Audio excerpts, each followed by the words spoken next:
Hello இல்லத்தரசிகளே, welcome to Harshini vlogs. நான் உங்கள் ஹர்ஷினி. எங்கள் வீட்டு தோட்டம் எப்படி இருக்குன்னு பார்க்கலாமா? அதாவது பார்த்திங்கன்னா, இது எங்கள் மாமனார் வீட்டு தோட்டம். எங்கள் மாமனார் இதுக்கு கிட்டத்தட்ட ஒரு 10 குடம் தண்ணியாக டெய்லி எடுத்து ஊற்றிடுவாங்க. எவ்வளோ சொன்னாலும் கேட்கவே மாட்டாங்க. குடிக்கிறதுக்கு தண்ணி எடுக்கிறாங்களோ இல்லையோ, தோட்டத்துக்கு வந்து தண்ணி எடுத்து 10 குடம் டெய்லி ஊற்றிடுவாங்க. இங்கே பார்த்திங்களா, வாழை மரத்தில் வந்து காய் தொங்கிட்டு இருந்துச்சு. இன்னும் பழுக்கல. அது பழுத்ததுக்கப்புறம் எப்படியே எல்லாம் வெட்டி வெட்டி எல்லோரும் கொடுத்துருவாங்க. அப்புறம் இது பார்த்திங்கன்னா மாதுளம்பழம் நல்லாவே காய் விட்டுருந்துச்சு. இப்போ தான் எல்லாமே ஒவ்வொன்றா வருது. இது வந்து மாதுளங்காய். எனக்கே ஆச்சரியமாக இருந்துச்சு. பரவாயில்ல, இவ்வளோ சீக்கிரத்தில் பூ வந்துருச்சு அப்படின்னு சொல்லிட்டு. பூலாம் வந்துருச்சு. மாதுளம்பழம் இன்னும் கொஞ்சம் இதான் பெருசாகிடும்.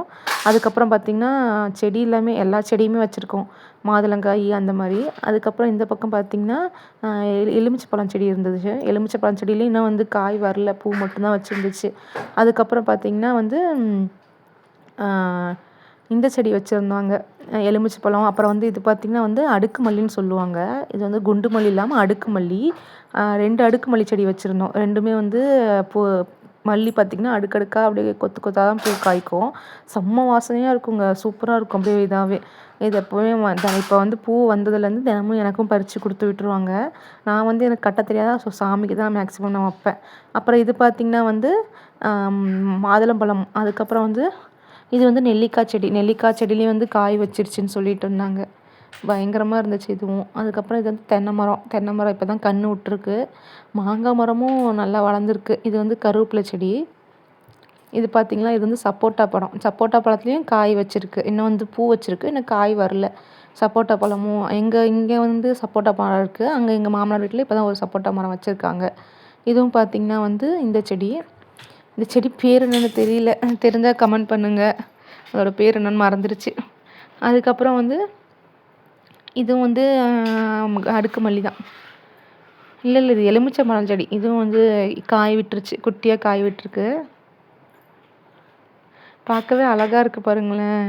எனக்கு இங்கே போகிறதுல இங்கே ரொம்ப பிடிக்கும். ஏன்னா வந்து தோட்டத்துக்குள்ளே அழகாக சுற்றி பார்க்குறது நல்லாயிருக்கும். நிறையா செடி வச்சுருப்பாங்க, என்னென்ன காய் விட்டுருக்கு அப்படின்னு பார்க்குறதுக்கு ஆசையாக இருக்கும்.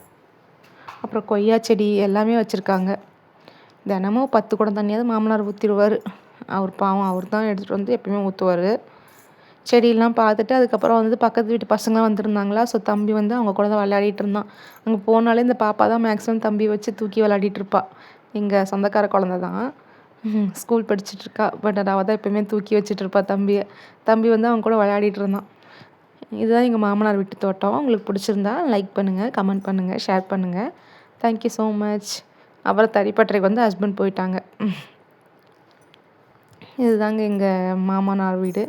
சுற்றி பார்த்திங்கன்னா இப்படி தான் இருக்கும். இதுதான் அவங்களோட செடி தோட்டம். பக்கத்துலேயே சும்மா சின்னதாக வேலி மாதிரி போட்டிருக்காங்க. இந்த குடிசை பார்த்திங்கன்னா ஆடு மாடு கட்டுறதுக்கோ இல்லை வந்து நிழலுக்காக ஏதாவது ஒன்று பைக் நிறுத்துறதுக்கோ இந்த மாதிரி ஏதாவது போட்டிருப்பாங்க. வெளியே கட்டில் போட்டு நாங்கள் அழகாக உட்காந்துக்குவோம். எங்கள் தாத்தா பாட்டி அங்கே உட்காந்துருக்காங்க. சரிங்க, தேங்க்யூ ஸோ மச். பிடிச்சிருந்தா லைக் பண்ணுங்கள்.